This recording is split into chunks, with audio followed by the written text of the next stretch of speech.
चल आजा, पूजा ही कर रहे हैं, आजा माथा टेक ले। प्रिया मना कर देती है, मैं नहीं आऊँगी। तुम्हें कहा ना मैं नहीं करने वाली ये सब, मुझे नहीं करना है सब, तुम्हें जो करना है करते रहो। उठ के बोलती है कि कहाँ लेके जा रहे हो मेरे को, मुझे नहीं जाना कहीं पे भी, मेरी तबीयत ख़राब है, मैं नहीं जानी चाहती। जंगल में जाके ना एक तालाब आ रहा था, प्रिया उसमें कूद जाती है, तो ना उसकी जो आँखें हैं वो एकदम सफ़ेद हो गई है। तो पट्टा कैसे छोड़ सकती हूँ, तो इम्पॉर्टेंट है, उसी से तो फंदा लगाऊंगी ना, ऐसे बोलती है। तो वो बताता है कि मैं एक जिन हूँ, मैं इसके साथ ही रहूँगा। दीवार में लिखा होता है चला जा यहाँ से। अच्छा जी। उसमें ऐसा लिखा होता है चला जा यहाँ से वरना मारा जाएगा। वो चुपचाप आई है, रोहन को ऐसे देख रही है, ठीक है। उसके बाल आगे हैं तो उसका चेहरा नहीं दिख पा रहा। उसके बाद वो गई दीवार के पास जाती है, एक चाकू लेती है, अपना हाथ काटती है उससे। ओ तेरी। एक औरत उसके ना आसपास घूम रही है, वो जाती है चेयर कैसे पकड़ती है, मतलब इस टाइप से, और घसीटते हुए लेकर आती है। और वो औरत चेयर के ऊपर चढ़ती है, पंखे में फंदा बना के लटक जाती है। चेयर नीचे गिरी पड़ी है, पेंडुलम की तरह झूल रही है, और लटकते हुए उसे कह रही है कि चला जाए यहाँ से वरना मारा जाएगा। और पहली बार उसका पल्लू हटता है, पूरी जली हुई, पूरा चेहरा उसका जला हुआ, और उसे दिखता है कि बाहर एक परछाई है काले रंग की, एक औरत जिसके साथ ऐसे उसके हाथ पकड़ के एक बच्चा खड़ा था। अक्सर वहाँ पे किसी औरत की लोरी की आवाज़ें सुनाई देती है, बच्चे के रोने की आवाज़ें सुनाई देती है। बाल जो होते हैं उसके पैरों तक आ रहे होते हैं उस औरत के, ऐसा लगता है वो बाल ही है पूरे, ऐसा लगता है नोचा हुआ चेहरा है। जय श्री राम दोस्तों, आप सभी का स्वागत है अक्षय वशिष्ठ हॉरर शो पे, जहां पर हम बात करते हैं गोस्ट एक्टिविटीज, पैरानॉर्मल एक्टिविटीज और ऐसी बहुत सारी एंटिटीज के बारे में, जैसे कि भूत प्रेत, कच्चे गलबे, भ्रम राक्षस। आज हमारे साथ एक बहुत ही ज़्यादा स्पेशल गेस्ट हैं। हमेशा से इनकी डिमांड रही है पॉडकास्ट में, और ये जाने जाते हैं अपने पीजी, हॉन्टेड हाउस और बहुत अलग अलग कॉन्सेप्ट के लिए। इनका नाम है अक्षित, जिनको जाना जाता है एल्फाकी के लिए, और इनके मल्टीपल चैनल्स हैं, लेकिन ये अपनी हॉरर स्टोरीज़ के लिए काफ़ी ज़्यादा जाने जाते हैं। प्रॉब्लम सिर्फ यही है कि ये बहुत कम दिखते हैं दूसरे चैनल्स पे, तो आज on demand, on request, high demand पे इन्हें बुलाया गया है। तो वक्त ना ज़ाया करते हुए सीधा भाई से मिलते हैं, थोड़ा उनके बारे में जानते हैं, और फिर आज जो वो कंटेंट लेके आए हैं, जिसके लिए आप लोग स्पेशली आज इस पॉडकास्ट में आए हैं, डायरेक्टली वो सुनेंगे। तो भाई कैसे हैं आप? बढ़िया भाई, बढ़िया, थैंक यू सो मच भाई बुलाने के लिए। काफ़ी टाइम से ये हमारी जंग चल रही है, जैसे तुम ठस्से देते आ रहे थे।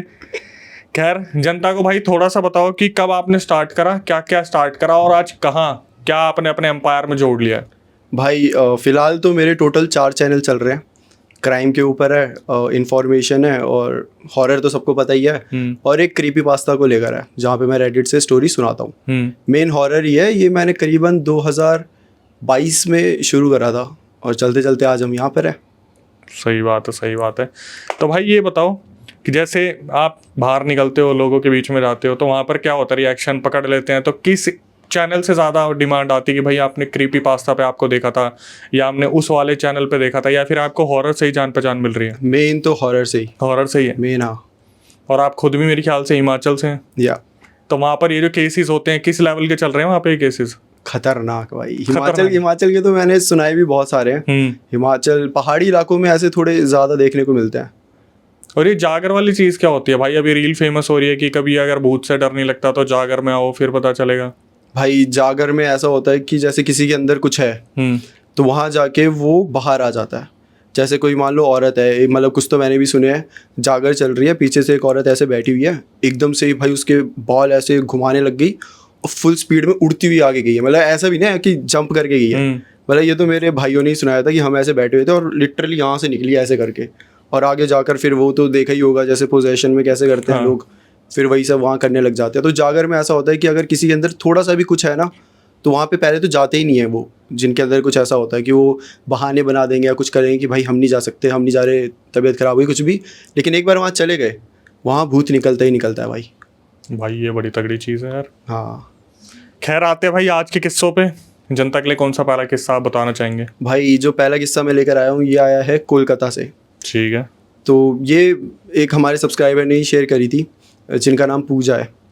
तो ये कहानी एक्चुअली प्रिया की होती है। प्रिया नाम की एक लड़की थी जो कि काफ़ी खूबसूरत थी, और मतलब उसका अगर नेचर थोड़ा हम बता सकें तो वो ऐसी थी कि क्यूरियस टाइप की लड़की, हर चीज़ में उसे जानना होता था कि क्या हो रहा है, क्यों हो रहा है टाइप का। और उसका एक बॉयफ्रेंड था राज। प्रिया और राज करीबन कॉलेज के टाइम से कपल थे, और बहुत प्यार करती थी प्रिया राज को। राज के लिए पागल पूरी तरीके से, मतलब इनकी शादी तक बात आ चुकी थी, और सबको पता होता था कि ये दोनों तो एक दूसरे से ही शादी करेंगे। लेकिन दिक्कत आती है कि प्रिया होती है मांगलिक, और राज नॉर्मल होता है। अब मांगलिक का नॉर्मल, जिसकी कुंडली में एक का मांगलिक है और एक नॉर्मल है, तो इनमें नहीं हो पाती। बोलते हैं कि जो मतलब किसी एक की डेथ हो जाती है, किसी एक की नहीं, उसी की होती है, तो मांगलिक नहीं होता। नहीं होता।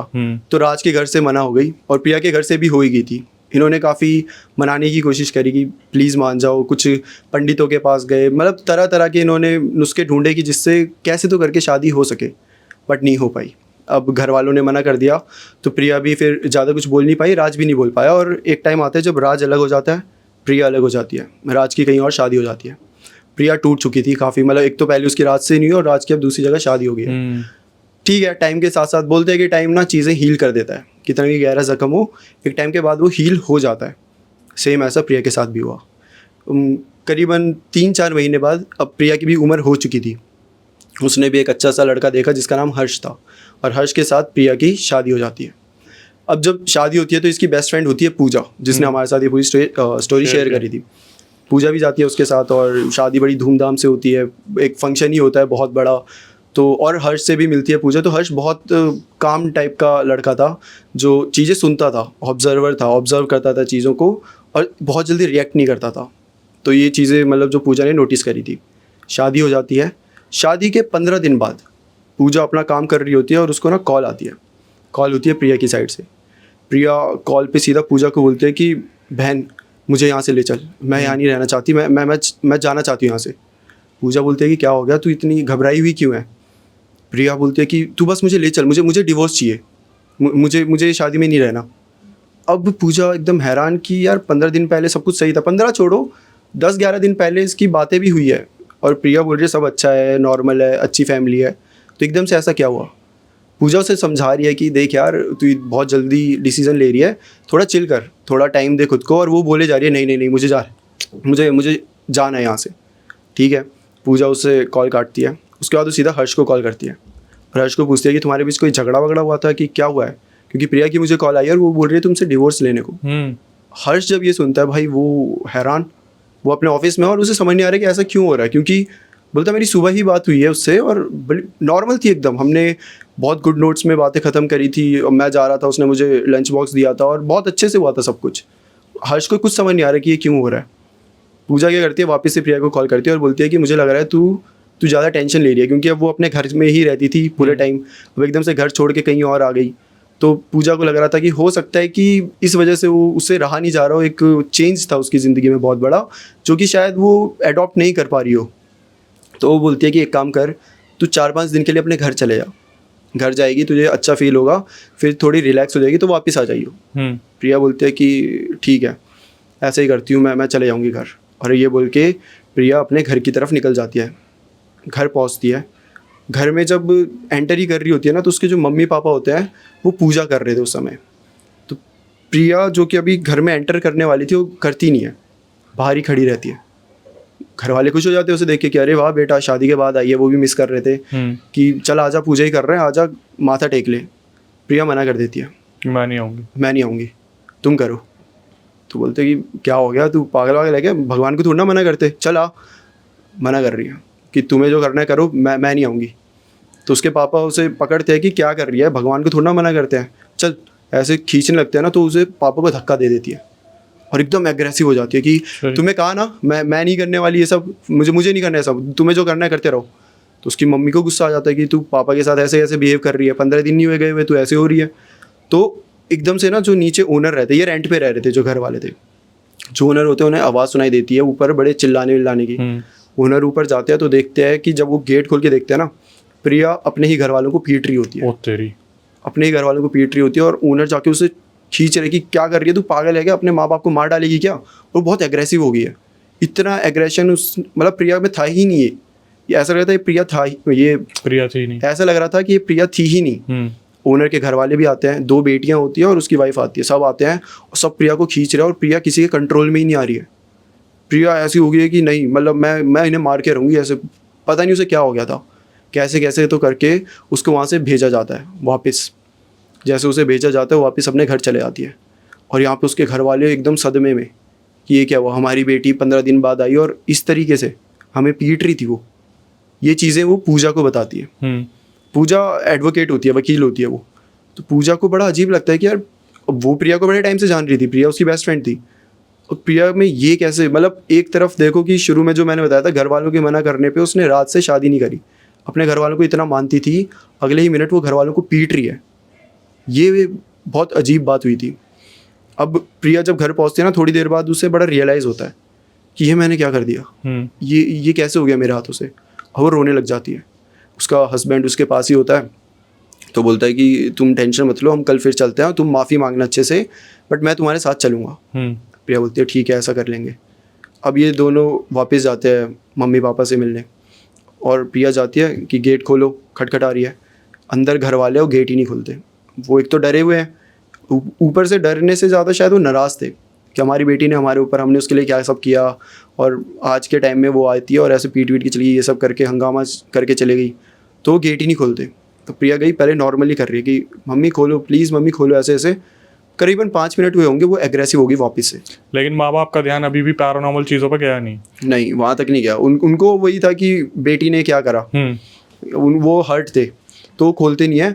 और वो ना बहुत ज़ोर ज़ोर से पीटने लग जाती है दरवाज़ा की, खोलो, बोला ना खोलो, मैं अंदर आ जाऊंगी, मैं तोड़ दूंगी दरवाजा, ऐसा कर रही है। और 2 मिनट के तो हस्बैंड भी 2 कदम पीछे हो जाता है। ये मैंने क्या ले लिया भाई, ये क्या देख लिया मैंने, क्या सौदा पकड़ लिया। हाँ, इतना एग्रेसिव। मतलब वो अभी हम बात कर रहे हैं ना, लेकिन वो असल में ऐसी थी कि वो इतनी ज़ोर से मार रही थी कि एक्चुअली दरवाज़ा टूट सकता था। फिर ओनर आते हैं, इस बार तो ओनर भी पीछे है भाई, पता चल गया मेरा नंबर लग जाएगा। ये भाई, ये अब माँ बाप तो पीट नहीं है, मेरे को पीट देगी करके, तो ओनर भी पीछे ही खड़े हैं कि अरे लेके जाओ इन्हें भाई, इन्हें लेके जाओ, ऐसे कर रहे हैं।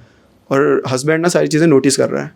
वो जब उसे लेकर जा रहा है ना, तो अब ना प्रिया की आवाज़ भी भारी सी हो गई है। बोलते बोलते ऐसा लग रहा है कि प्रिया बोल ही नहीं रही, कोई और ही है जो उसकी, मतलब उसके अंदर है, ऐसा लग रहा था क्लियर। उसके एग्रेसिव नेचर की वजह से बोल दो, या फिर उसके बोलने की वजह से बोल दो, कैसे कैसे करके उसको लेकर जाते हैं। और हस्बैंड क्या करता है, वो जाता है एक रात को ही एक तांत्रिक के पास जाता है, मतलब वो जानता था एक तांत्रिक को, और उसे ये सारी चीज़ें बताता है कि मेरी वाइफ थी, 15 दिन तक नॉर्मल रही, फिर उसने अचानक से डिवोर्स के लिए बोल दिया, घर में जाके एग्रेसिव हो गई, मतलब बहुत अजीब चीज़ें करने लग गई। तांत्रिक बोलते हैं एक काम करो, तुम उसे कल मेरे पास लेकर आओ। ठीक है भाई। अगला दिन होता है। अब ये पूजा को भी बता देता है, क्योंकि एक लड़की भी चाहिए थी जो उसे संभाल सके पूरा, मतलब शायद हस्बैंड को लग रहा था मैं अकेले नहीं कर पाऊंगा, और पूजा भी इन पूरे किस्से में इन्वॉल्व ही थी, वो अपडेट्स ले ही रही थी, ये सब है ना कि क्या चल रहा है। तो अगले दिन इनका प्लान बनता है, प्रिया को बोलते हैं कि हम कहीं घूमने चलते हैं और घूम फिर के आएंगे। प्रिया फिर से नॉर्मल थी इस समय, ऐसा कोई एग्रेसिव नहीं, कुछ नहीं, नॉर्मल। तो काफ़ी एक्साइटेड हो जाती है कि चलो भाई घूमने चलेंगे, मज़ा आएगा। तो तैयार वैयार हो गई है पूरी, और यहाँ पे पूजा भी आ चुकी है घर में, हस्बैंड भी अपनी गाड़ी वाड़ी मंगा के मतलब सामने पार्क कर दिया। तीनों जाने ही लगे कि अचानक से प्रिया बेहोश हो जाती है, अचानक से। हस्बैंड को समझ नहीं आ रहा क्या हुआ, पूजा को समझ नहीं आ रहा, वो उसे उठाने की कोशिश कर रहा है, वो भारी हो गई है, इतनी भारी कि दोनों से उठाई भी नहीं जा रही। अच्छा जी। कैसे कैसे उसे घसीट के वो बेड के ऊपर अच्छे से मतलब सुला देते हैं, और उसे जगाने की कोशिश कर रहे हैं, वो जाग ही नहीं रही। करीबन 40-50 मिनट हो गए, वो होश में ही नहीं आ रही। पानी छिड़क दिया, सब कर दिया, डॉक्टर को कॉल कर दी, सब कर दिया। तो वो तांत्रिक को बताता है कि ऐसा ऐसा हो गया है और शायद आज नहीं आ पाएंगे, हम कल करते हैं। तो तांत्रिक बोलते हैं नहीं, उसे अभी लेकर आओ, अभी लेकर आओ। तो हस्बैंड भी समझ जाता है कि कुछ तो सीरियस है। वो और पूजा उसे घसीटते हुए लेकर जाते हैं, गाड़ी के अंदर बिठा देते हैं, गाड़ी के पीछे वाले में बिठाते हैं और चाइल्ड लॉक सा लगाने की कोशिश करते हैं। अब ये पीछे बैठी हुई है और हस्बैंड और वो पूजा अगल बगल में बैठे हैं, और जैसे ही वो गाड़ी ऑन हुई है ना, वो उठ गई है प्रिया। उठ के बोलती है कि कहाँ लेके जा रहे हो मेरे को, मुझे नहीं जाना कहीं पे भी, मेरी तबीयत ख़राब है, मैं नहीं जानी चाहती। और वो हस्बैंड बोल रहे हैं नहीं हम बस थोड़ी सी आगे तक जाएंगे और डॉक्टर को भी दिखा देंगे, तुम अचानक से बेहोश हो गई। और वो बोल रही है मैंने कहा ना मुझे नहीं जाना, लेकिन वो मान नहीं रहे, वो चल पड़े हैं। भाई एक जगह आती है जहाँ पे ना गाड़ी रुकती है, ट्रैफिक होगा, और चाइल्ड लॉक अच्छे से लगा नहीं होता, या फिर लगा होता है पता नहीं, मतलब हस्बैंड को तो कुछ समझ ही नहीं आया, क्योंकि जो प्रिया होती है वो खोल देती है दरवाज़ा और सीधा भाग जाती है। वो भागती, ये मतलब ये रोड है, इस साइड पूरा जंगल इलाका है, और वो जंगलों में भाग गई पीछे पीछे। अब हस्बैंड भी भागा, पूजा भी भागी। अब गाड़ी वाड़ी इन्होंने साइड में लगाई, क्योंकि छोड़ के तो भागेंगे नहीं सीधा, थोड़ा अब इन्हें समझ, पैनिक भी कर रहे हैं कि क्या हो गया, ये कहाँ भाग रही है एकदम से। उसके पीछे पीछे भागे, और जंगल में जाके ना एक तालाब आ रहा था, प्रिया उसमें कूद जाती है। हस्बैंड और वहाँ अगल बगल कुछ लोग भी थे, सब तालाब के अगल बगल आगे खड़े हो जाते हैं। प्रिया वहाँ पे डूब रही है, और जब वो ऐसे फ्लोट कर रही है तो ना उसकी जो आँखें हैं वो एकदम सफ़ेद हो गई है, एकदम सफ़ेद। हस्बैंड कूदता है प्रिया को वापस ऊपर लाने के लिए, प्रिया को ला ही नहीं पा रहा क्योंकि वही भारी है, उसे देख के 4-5 और लोग कूदते हैं, सब कैसे तो करके प्रिया को बाहर लेकर आते हैं। प्रिया अभी भी मतलब सांस वांस ले रही थी, एकदम से उसकी आंखें फिर से नॉर्मल हो जाती है और वो एकदम से बोलने लग जाती है कि मेरा दुपट्टा कहाँ है। मतलब उसे सबसे पहले वो चीज़ थी कि दुपट्टा कहाँ है। हस्बैंड बोलता है तुम ठीक हो, तुम ऐसे कूद गई एकदम से, तुम पागल तो नहीं हो, क्या हुआ तुम्हें, तुम ठीक हो, सांस आ रही है, सब कुछ। वो देख रहा है कि उसकी वाइफ है तो सही सलामत है कि नहीं, और वाइफ एक ही चीज़ बोल रही है कि मेरा दुपट्टा कहाँ है। भैया आपने मेरा दुपट्टा देखा। वहाँ लोग जो खड़े हैं उनसे पूछ रहे हैं भैया प्लीज़ मेरा दुपट्टा ला दो यार, प्लीज़ देखो ना यहीं आसपास कहीं होगा। हस्बैंड उससे बोल रहा है कि अरे वो छोड़ो, तुम अपना बताओ, तुम ठीक हो।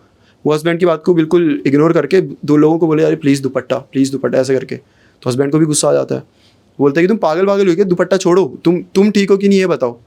तो एकदम हस्बैंड को देख के बोलती है दुपट्टा कैसे छोड़ सकती हूँ, ये तो इम्पॉर्टेंट है, उसी से तो फंदा लगाऊंगी ना, ऐसे बोलती है। और जैसे वो ये बोलती है ना कि उसी से फंदा लगाऊंगी, सब एकदम एक दूसरे को देख रहे हैं लोग, और हस्बैंड भी ऐसा हो गया कि भाई क्या हो रहा है ये, एकदम ही मतलब एकदम तालाब में कूद गए। फिर बोल रही है उसी दुपट्टे से फंदा लगा, और जिस तरीके से उसने क्रीपी तरीके से बोला था, एकदम देखते हुए हंसते हुए, तो बाकी लोग भी उसे कह रहे हैं कि भाई इसे दिखाओ कहीं, ये बहुत सीरियस मैटर है। और फिर वो भी बताता है कि हाँ मैं इसे खुद अभी लेके जा रहा हूँ एक जगह, और उस बीच में ये सब हो गया। तो लोग बोलते नहीं इसे लेके जाओ, ये बहुत सीरियस है, और थोड़े टाइम और ऐसा रहा ना, हमें लगता है ये नहीं बचेगी। उसे फिर लेकर जाते हैं, कैसे तो करके उसके हाथ वाथ बांध दिया, तांत्रिक के पास लेकर गए हैं। और जैसे ही तांत्रिक ना जो उसका घर था उधर ही ले गए, घर के अंदर एंटर करते ही प्रिया ना ऐसे चिल्लाने लगी कि मुझे यहाँ क्यों लेकर आए हो, क्या करना चाहते हो मेरे साथ, मैं जाना चाहती हूँ वापस। चिल्ला रही है। बाहर आता है तांत्रिक, हाथ पकड़ता है उसे और ले चलता है अंदर। और जो लड़की अभी तक 4-5 लोगों से संभल नहीं रही थी, तांत्रिक के पकड़ते वो ऐसा लग रहा था कि वो पावरलेस हो चुकी है, या फिर शायद तांत्रिक के पास ज़्यादा पावर होगी कि उसने पकड़ लिया, ले चला उसे। फिर उसको ना एक ऐसे गोला सा होता है जो बनाया होता है, इन्होंने आटा का बनाया होता है, उसमें बिठाता है, 4 ऐसे पिंड जो बोलते हैं आटे के, वो लगाए होते हैं, ऐसे चारों साइड बिठा दिया होता है। और फिर पूछना चालू करता है कि बता कौन है तू। तो पहले तो वही नॉर्मली कि तुम मुझे क्यों लेकर आए हो, मैं कुछ नहीं जानती, मेरे को नहीं पता। वो कुछ उसके पास होता है, विभूति सी जो होती है, वो उस पर फेंकता है। फेंकते उसको ऐसा लगता है कि वो जल रही है, और वो एकदम से एग्रेसिव में वापस से, जैसे वो अपने घर वालों को पीटती होती है ऐसे एकदम आवाज़ भारी हो गई थी, एग्रेसिव हो गई थी, सेम वैसा हो जाता है। और फिर बोलती है कि क्या चाहते हो मुझसे, मुझे क्यों बुलाया यहाँ पर। फिर तांत्रिक बोलता है कि तू बता तू क्या चाहती है, तू इस लड़की के अंदर क्यों आई है और तू है कौन। तो वो बताता है कि मैं एक जिन्न हूँ और मुझे ये लड़की पसंद है और मैं इसके साथ ही रहूँगा। तांत्रिक बोलता है ऐसा तो नहीं हो सकता, तू बता तुझे क्या चाहिए, तुझे जाना पड़ेगा। तो पहले तो बहुत इनकार करता है कि नहीं मैं नहीं जाऊँगा, मैं यहीं रहूँगा। लेकिन बाद में तांत्रिक उसके पढ़ता है, वो अपनी रिचुअल्स पूरे परफॉर्म करता है और फिर जिनको एक मुर्गा ला कर देता है, उसे काटता है, वो प्रिया खाती है। प्रिया वेजिटेरियन थी बाय द वे, वो खाती है और उसके बाद वो उसके बाद वो जो जिन होता है वो चला जाता है। और उसके बाद उसकी बॉडी में एक औरत की आत्मा भी थी। अच्छा जी। उसके पास 2 स्पिरिट थी, मतलब पहले एक औरत की आत्मा थी जो काफ़ी टाइम से थी, शादी से पहले से, और जिन बाद में आया था। तो जब वो जाते हैं, मतलब जिन चला जाता है, तो औरत की आत्मा वहाँ आती है और वो ऐसे बोल रही होती है कि मैं तो नहीं जाऊँगी, ये वो सेम वही, मेरा तो घर है, मेरा तो घर है और मैं तो यहाँ कब से हूँ, मैं तो परेशान भी नहीं कर रही थी। वो तो जिन था जो कर रहा था एग्रेसिव नेचर, वो तो अभी आया है, मैं तो तब से हूँ और चुपचाप बैठी हुई थी। लेकिन फिर उसको भी मुक्ति दे देता है वो रिचुअल करके, और फिर जाके प्रिया ठीक होती है। तो ये जिन आया कहाँ से, भेजा गया, लग गया? नहीं, भेजा नहीं था, ये प्रिया किसी कब्रिस्तान से होकर जा रही थी, वही बाल खुले, परफ्यूम लगाया हुआ था, तो वहीं कहीं जिन उसे मिल गया था। आजकल कमेंट्स में वो देखने को मिलता है ना कि भाई बार बार परफ्यूम को क्यों लेके आ जाते हो, खुले बालों को क्यों लेके आ जाते हो, नॉन वेज को क्यों लेके आ जाते हो। तो भाई क्या कहना है इस बारे में? भाई मेरे को लगता है कुछ लोगों को इन चीज़ों के बारे में नॉलेज ही नहीं है, और जिनको नहीं है वो यही चीज़ें बोलते हैं कि अब इस पर उंगली उठा दी। अब यार कुछ ही चीज़ें हैं जिनसे अट्रैक्ट होती हैं ये जो नेगेटिव एनर्जीज है, तो हर जगह कहीं ना कहीं ये इन्वॉल्व होगी। अगर आपको स्टोरीज सुनने को मिल रही है, तो अगर उसके पास कुछ आया है तो उसने कुछ ना कुछ ऐसा करा ही होगा, नॉन वेज खा लिया होगा, परफ्यूम लगा लिया होगा, कहीं जाके पेशाब कर दिया होगा, है ना। हम भी जब अभी, जिसको नहीं पता, हमारा एक शो आ रहा है डेयर टू स्टे, और ख़तरनाक शो है, तो वहाँ पे भी जब हम गए थे तो वहाँ पे भी सबने क्या चीज़ करी थी कि परफ्यूम कोई नहीं लगाएगा, यही करा था, नॉन वेज कोई नहीं खाएगा। क्यों करा था? क्योंकि हम सबको पता था वहाँ पे कि ये चीज़ें अट्रैक्ट करती हैं, और अगर लगाया होता शायद 4 स्टोरीज और होती है आज बताने को। यस, वैसे मैंने सुना है वहाँ पर एक लड़का था उस शो में, जो हमारा शो आने वाला डे टू से माया विजाल, उसमें एक लड़का था जो बहुत ही लंबा था, वो जब पोजेस हो गया था तो मैंने सुना आपके टीम जो एक था टीम में लड़का, उसने बोला भाई एक बार जाके देखो, आपने बोला मैं नहीं जा रहा, डर लग रहा है। हाँ भाई, अरे उसका तो सीना लगता, सुना था, देखा था ये देखा था तो मैंने सुना था। जो कन्वर्सेशन आपकी हुई थी वो हमें सुनने को मैं मिली। बताता हूँ क्या हुआ था। तुम्हारा शूट आगे चल रहा है, पीछे कंटेस्टेंट बैठे हुए थे, है ना, तो वो अभी टास्क वास्क जो भी था वो करके आया था, वो जस्ट बैठा हुआ है ना। थोड़ी देर बाद बोलता है कि भैया, मेरे को बोलता है भैया मेरा ना वहाँ जाने का मन कर रहा है। झाड़ी और उससे पूरा खंडर था, हाँ, पूरा खंडर, रात के 3 बज रहे होंगे शायद उस समय, 2-3 बज रहे थे 2-3 बज रहे थे, और बोलता मेरा ना वहाँ भागने का मन कर रहा है कि उस तरफ चला रहा हूँ। मैंने कहा भाई साहब, और वो था भाई लंबा हट्टा कट्टा, वो अकेले ही जाएगा, वो 3 और साथ लेकर जाएगा तो मैंने कहा, हमारे साइकिक मीडियम भी साथ ही थे, मैं तो सीधा उन्हें बुलाया कि भाई देखो इन्हें। जब उन्होंने चेक करा ना भाई, वहाँ लग गई थी उस पर चीज़ें। वो वाला सीन देखा था जब पॉज हो गया था वो? हाँ, तभी तो तुमने बोला था मैं नहीं जा रहा। हाँ भाई, कौन क्या हो जाएगा गया था? क्या हो गया था? जब साइकिक मीडियम है तो हम क्यों जाए वहाँ पर। इतने सालों से ये काम करते करते अचानक से एक पोजेस बंदे को देखकर अल्फा थोड़ा सा घबरा गया। भाई मैं तो, अब मेरे को लगता है हम जैसे लोग ज़्यादा घबराएंगे क्योंकि हमें इसकी रियलिटी पता है, ये चीज़ें कहाँ तक जा क्योंकि सकती मैं है। ही वो इंसान था जिसने उसे देख के बताया था कि भाई ये पॉज हो गया, इसे हाँ। देख लो एक बार। क्योंकि देख, हमने इतनी स्टोरी सुनाई है दुनिया भर की, हमें स्टोरीज पता है, तो हमें पता है कि ये कितनी खतरनाक हो सकती है चीजें। तो अल्फा कहना सबसे चाहेगा, पहले तो हम ही भूत बोलेंगे दिखे भागो। जहाँ भूत दिखे भागो। मैं तो अपने स्टोरीज में भी ये बोलता हूँ कि फालतू में पंगे मत लो, जहाँ लगता है कि ये चीजें होती हैं वहां से कल्टी मारो।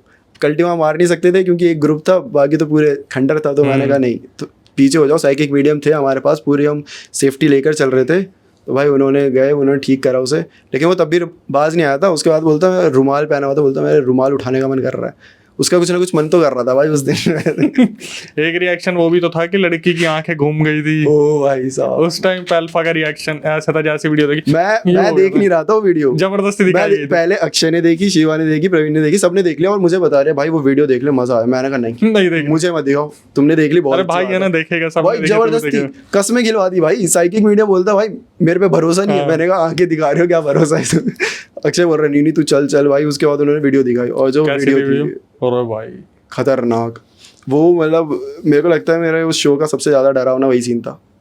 मेरे हिसाब से शो का सबसे ज्यादा डरावना तो जो सबसे पहली लोकेशन थी, हाँ, उसमें जो लोग गए थे, उसमें जो बंदों के रिएक्शन थे कि हमारे साथ क्या क्या हो गया है भाई। वो शुरुआत, शो की शुरुआत ही वैसे हुई है कि नहीं भाई सीरियस है, कुछ तो बहुत सीरियस है। मतलब जो लोग गए थे ना, अभी तक ना फन में थे कि कर लेंगे, क्या है, सब है ही वहाँ पे, मजा आएगा। पहला बंदा गया, सबके ऐसा हुआ कि भाई अब नहीं कर पाएंगे। और वो याद है एक लड़का था जो सबसे ज्यादा चिल्ला चिल्ला के बोल रहा था मेरा कुछ नहीं होता, मैं तो शमशान में भी जाता हूँ, कब्रिस्तान में जाता हूँ। सबसे पहले उसी ने गिव अप करा था। सबसे पहले वो कांप रहा था भाई, 20 मिनट तक कांप कि रहा मैं नहीं रहूंगा। फिर उसके टीम लीडर ने समझाया था, अरे भाई चला जा, क्यों बेइज्जती करा रहा है। और वो इतना खतरनाक 7 मिनट में टास्क परफॉर्म करा था। इतनी खतरनाक जगह थी, बगल में नहर थी। हाँ तो हमारे जो सौरभ भाई थे वो तो ये डर रहे थे बंदा नहर में ना कूद जाए। 2-3 चीजें मैं बताता हूँ।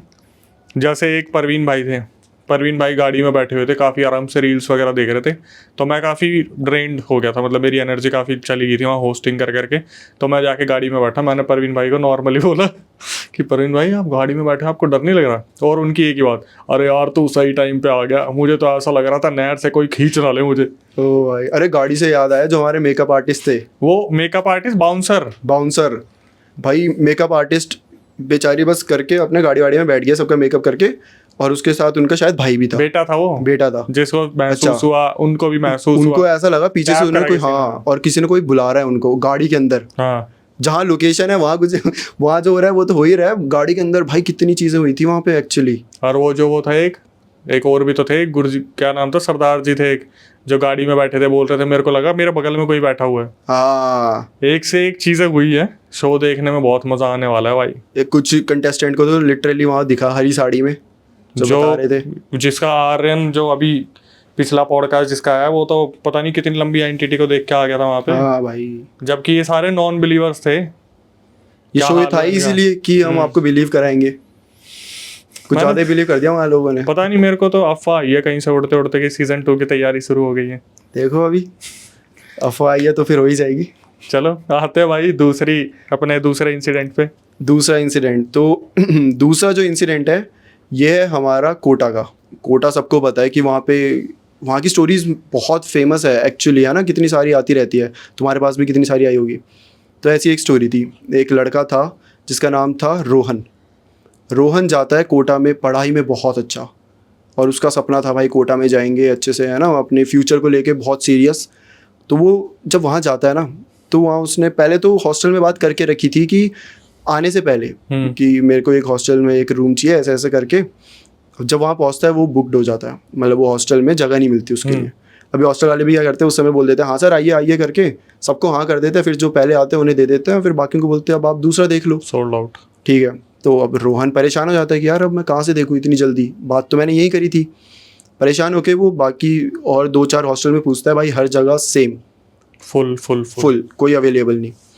फिर जाके वो एक हॉस्टल में पहुंचता है जो थोड़ा सा पीछे साइड था, मतलब जो उसका मेन लोकेशन थी उससे थोड़ा सा बाहर था। वहाँ पे ना वो बोलता है कि जगह है, बोलते सर जगह तो नहीं है, आप तो प्लीज़ कहीं और देख लो। तो वो फिर इंसिस्ट करता है कि सर प्लीज़ एक रूम चाहिए, बस आप देख लो कहीं से हो सके, मैं शेयर कर लूँगा किसी के साथ, आप बस देख लो क्योंकि मुझे नहीं मिल रहा। वो थोड़ी देर सोचते हैं और फिर बोलते हैं कि सर देख लो, अगर आपको मतलब ऐसे अर्जेंटली चाहिए तो हम पे एक रूम है, बट हम एडवाइस करेंगे कि वहाँ मत रहो, मतलब आप दूसरी जगह देख लो, अगर मिल जाए तो, नहीं तो फिर आप यहाँ आ जाना। बोलता है भाई मैंने सब जगह पूछ लिया है, आप मुझे ये रूम दे दो, कोई और आ जाएगा आप उसे दे दोगे, मेरे को दे दो। तो बोलते हैं कि देख लो, मतलब आप रह पाओगे। बोलते क्यों, कुछ है क्या वहाँ पर कि ना रह पाए टाइप। बोलते नहीं ऐसा कुछ नहीं है, वो पहले ना स्टोर रूम था, तो गंदगी होगी, धूल मिट्टी है वहाँ पर, और साफ़ सफाई आपको ही करनी पड़ेगी, देख लो अगर आपको चलेगा तो हम आपको दे देते हैं चाबी। बोलता है दे दो भाई, अब क्या कर सकते हैं। चाबी वाबी लेता है, और उसको ना एक चीज़ बताई होती है कि अगर कुछ भी आपको अजीब फील हो तो हमें बता देना, और साफ़ सफाई आप ही करोगे। अच्छा, हैरानी की बात क्या थी, ये 3रे फ्लोर में था, और जो पहला और दूसरा फ्लोर था यहाँ आते थे लोग, मतलब साफ़ सफाई करने वाले आते थे, पर 3रे पे नहीं थी। 3रे में नहीं थे। 3रे में उन्होंने बोल के रखा था आप ही करोगे, जो कि थोड़ी हैरानी वाली बात है। लेकिन रोहन ज़्यादा दिमाग चलाता नहीं है, उसको चाहिए था रूम, उसे मिल जाता है। जाता है रूम खोलता है, भाई ऐसी धूल दिखती है ना उसे, भपका आता है उसे सीधा धूल का, भाई ये कहाँ पे आ गया मैं। और वहाँ पे बड़ी गंदी सी स्मेल भी थी। ऑब्वियसली स्टोर रूम है, चीज़ें पड़ी हुई है सालों सालों से, तो स्मेल तो रहेगी। पूरा दिन उसका लगता है साफ़ सफाई करने में। अब अच्छा एक चीज़ उसको, मतलब जब वो एंटर करता है ना, उसने नोटिस करी होती है कि दीवार में लिखा होता है चला जा यहाँ से। अच्छा जी। उसमें ऐसा लिखा होता है चला जा यहाँ से वरना मारा जाएगा, प्रॉपर। तो देख के हंसता है कि भाई डराने के लिए लिखा, डराने के लिए, क्योंकि रोहन ने भी अपने टाइम में ऐसा करा है। मतलब 12th क्लास थी, जैसे ही उसके बोर्ड्स खत्म हुए 12th क्लास के बाद, पता होता है बच्चों को अब तो स्कूल छोड़ के जा रहे हैं, पंखों में कुछ लिख दिया, बेंच में लिख देते हैं ना चीज़ें कि आने वाले, अब हमें कौन क्या ही बिगाड़ लेगा, हम तो जा रहे हैं। तो रोहन को ऐसा लग रहा था कि कोई होगा जिसका आखिरी दिन होगा, लिख के चले गया, कोई बात नहीं, वो उसको भी मिटा देता है पूरा, है ना। मिटाता तो क्या, मतलब ट्राई करता है मिटाने की, और वो चीज़ें मिट भी जाती है, हल्की हल्की सी दिख रही होती है ध्यान से देखो तो, वरना ऐसा ज़्यादा नहीं रहता। और एक दिन बाद वो पूरा रूम साफ़ सफाई करके चकाचक तैयार। अगले दिन की बात है, रोहन गया है, अगले दिन भी क्या, मतलब सुबह हो गई थी इस समय, और वो अभी साफ़ सफाई कर रहा था, तो साफ़ सफाई करके पूरा थक चुका है, मिट्टी मिट्टी में पूरा, है ना। तो वो सोचता है कि चल यार फ्रेशन अप हो जाते हैं, नहा धो लेते हैं, फिर उसके बाद देखेंगे जो भी बनता है। रोहन गया, नहाना शुरू किया, उसको ऐसा लगा ना कि उसके रूम में कोई चलते हुए आया है और चल रहा है बाहर। तो रोहन को लगता है कि ठीक है, कोई अब मैं नया हूँ तो बच्चे आए होंगे मिलने कि कौन है ज़रा मिलने, है ना। तो रोहन जल्दी से नहा धो के पूरा ड्रेस कपड़े वपड़े पहनकर बाहर आता है। बाहर देखता है कोई भी नहीं होता, उसे लगता है कि लोग आए होंगे, मैं दिखा नहीं तो चले गए होंगे। ऐसे करके फिर वो अगले दिन क्या सुबह ही हुई होती है, नहा धो के तैयार होकर चला जाता है अपनी स्टडीज़ के लिए, और फिर शाम को वापस आता है। पूरा एक्सप्लोर करता है, उसके लिए भी नई जगह थी, कहाँ कौन सी दुकानें हैं, कहाँ क्या चीज़ें हैं, सब कुछ एक्सप्लोर करके करीबन रात के 7 साढ़े 7 बज गए होंगे। आया, उसने बैग वैग रखा, और जब नोटिस करा उसने तो उसी दीवार में वापस से लिखा हुआ था चला जाए यहाँ से वरना मारा जाएगा। तेरी, जो उसने साफ करा था। और उसे ऐसा लग रहा है कि यार बच्चे भी आए थे यहाँ पर, तो ऐसा तो नहीं उनके पास कोई चाबी हो भी सकता है, स्पेयर की हो। तो उसके दिमाग में ऐसा आ रहा था, उसको कहीं से भी ये चीज़ें हॉरर से तो नहीं, पैरानॉर्मल चीज़ों से नहीं जोड़ रहा था। उसे लग रहा था कि यार लोग ही मज़े ले रहे हैं मेरे। तो वापस उसे मिटाता है, और इस बार थोड़ा सा इरिटेट होके मिटाता है। ठीक है, अब खाना वाना खाया, थक गया था पूरे दिन की मेहनत करके, तो सो जाता है। जब वो सोता है ना तो उसे एक सपना आता है। इसका पहला सपना था यहाँ पर कि एक औरत है जिसने दरवाज़ा खोला, चुपचाप आई है और रोहन को ऐसे देख रही है। ठीक है, उसके बाल आगे हैं, तो उसका चेहरा नहीं दिख पा रहा, बाल पूरे आ गया, उसे देख रही है। उसके बाद वो गई दीवार के पास जाती है, एक चाकू लेती है, अपना हाथ काटती है उससे। ओ तेरी। और ना उससे ऐसे कुछ दीवार में ऐसे कर रही है, कुछ दिख नहीं रहा रोहन को, क्लियर नहीं दिख रहा, अंधेरा सा है वहाँ, कुछ तो कर रही है। और फिर वहाँ से चली गई। और फिर रोहन जब उठ के देखता है, मतलब सपने में ही उठ के देखता है, तो वहाँ पे लिखा होता है चला जा यहाँ से वरना मारा जाएगा। ये उठ के देखता है सपने से बाहर, या अभी भी सपने में ही वो उठ के देख रहा सपने में ही है। और जब उसने ये देखा ना, तब उसका सपना टूटा। ओह। जैसे ही सपना टूटा, उसे समझ नहीं आ रहा कि ये क्या है, नई जगह है। और रोहन को ना ऐसे सपने आते नहीं है ज़्यादा, मतलब करीबन 30 या 34 बार उसकी ज़िंदगी में उसे सपने आए हैं। और वो भी सीधा स्लीप पैरालिसिस, जिसमें वो उठ भी नहीं पा रहा था। जब औरत उसके पास आ रही है, घूम रही है, तो उठ नहीं पा रहा था वो, और पूरा पसीने से लथपथ, और सांसें इतनी तेज़ चल रही थी उसकी कि ऐसा लग रहा था भाई सीना फाड़ देगी उसके। बहुत ज़्यादा घबराया हुआ। फिर कैसे करके खुद को शांत करता है, दीवार की साइड देखता है, कुछ नहीं था, सब कुछ नॉर्मल था, सपना ही था जो था, सपना था। तो रोहन को लगता है चल ठीक है, सपना था, कोई बात नहीं कोई बात नहीं। अगली रात को क्या होता है, अब ये जो इंसिडेंट्स होते हैं ना, चीज़ें बढ़ने लग जाती हैं।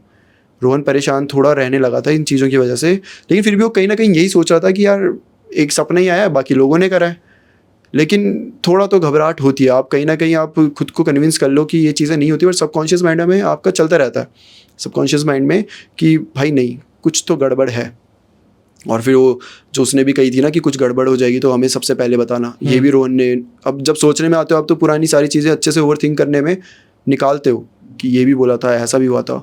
तो रोहन धीरे धीरे डर तो रहा था। अगली रात आती है। अगली रात को अब रोहन की ना एक आदत होती थी कि वो जब पूरा भाग दौड़ करके मेहनत करके जब वापस आता था तो वो नहाता था। सेम वो नहाने गया, नहा रहा है, तो रात को वापस से उसे ऐसा लगा कि कोई फिर से उसके रूम में घुसा, और उसकी जो कबर्ड थी वो मतलब लोहे की थी, तो ना कबर्ड में ज़ोर ज़ोर से मार रहा है कोई, धाड़ धाड़ धाड़ करके। रोहन भी वहीं से नहाते हुए बोल रहा है कि कौन है, पागल हो गई हो क्या, मैं नहा रहा हूँ, मैं बाद में आऊँगा अगर बात करने आऊँ, ऐसे करके। और वो ना कबर्ड में मारे जा रहा है जो भी है। रोहन निकलता है गुस्से में बाहर, तो कोई बाहर नहीं होता, कबर्ड में भी आसपास कुछ नहीं होता। रोहन अब उसे बड़ा अजीब लगने लगा है कि भाई कुछ तो गलत है यहाँ पर। वो जाता है, कबर्ड में उसके कपड़े रखे हुए थे, तो जाता है वो अपने टावल से पोंछ के कपड़े निकालने जाता है, तो कबर्ड में लिखा होता है, कबर्ड में जो सामने लिखा होता है कि सेम चला जाए यहाँ से वरना मारा जाएगा। तेरी। और ये खून से लिखा होता है, सेम जो उसका वो सपना था ना कि उसने खून निकाला, वो सेम ऐसा कबर्ड के अंदर लिखा हुआ है। और रोहन को समझ नहीं आ रहा, उसकी आंखें फटी की फटी रह रही है कि चल क्या रहा है ये। अब वो दो जगह मतलब एकदम कंफ्यूज है कि या तो सही में स्पिरिट है, या तो कोई बच्चे हैं जो मेरे से मज़े ले रहे हैं। कोटा वोटा यहाँ पे बुली ये सब करा जाता है भाई, आपके साथ प्रैंक करे जाते हैं, दुनिया भर की चीज़ें करी जाती है। तो ये भी सोच रहा था कि यहाँ तो कुछ बच्चे हैं, वो मेरे से बहुत गंदा मज़ा ले रहे हैं। अब वो इतना परेशान हो रहा है कि उसे सपने में भी फिर ये चीज़ आ रही है, क्योंकि आपके दिमाग में रजिस्टर हो गया कि कुछ तो एक्टिविटी हो रही है पैरानॉर्मल, तो आप जिसके बारे में सोचते हो तो वो आपको सपनों में आता है। तो वो ये भी सोच रहा था, उसे कुछ समझ नहीं आ रहा। वो अगले दिन जाता है अपने दोस्तों से चीज़ें डिस्कस करता है कि यार मेरे घर, मैं जहाँ रहता हूँ वहाँ पे ऐसा ऐसा हो रहा है। तो एक वहाँ लड़का था जो ना काफ़ी टाइम से वहीं था, मतलब रोहन तो नया नया आया, वो था, उसे हो गए काफ़ी साल। तो पूछता है ऐसे ही कि तू रह कहाँ रहा है, और वो उस हॉस्टल का नाम बताता है। और वो लड़का बोलता है कि ब्रो देख, मैं तेरे को डराना नहीं चाहता, लेकिन वो हॉस्टल स्कैरी है, वहाँ की काफ़ी अफवाहें मैंने भी सुनी है, और मतलब मुझे लग रहा है कि कोई तेरे से मज़े नहीं ले रहा, वहाँ सच में कुछ हो रहा है, वहाँ पैरानॉर्मल चीज़ें सच में है। रोहन बोलता है यार मुझे ऐसा नहीं लगता, मुझे अभी भी ऐसा लगता है कि कुछ लोग हैं जो मज़े ले रहे हैं, क्योंकि मैंने अपनी आंखों से किसी को अभी तक देखा नहीं है, और जब तक मैं देखूंगा नहीं मैं कैसे मान लूँ इन चीज़ों पर। तो वो बोलते देख ले तेरी मर्ज़ी है, लेकिन मैं तुझे बस यही कहूँगा कि सावधानी रखियो। रोहन बोलता ठीक है कोई दिक्कत नहीं है। रात को आ जाता है वापस, वही अपने नहाने वाने गया, उसके बाद बाहर आके सो गया।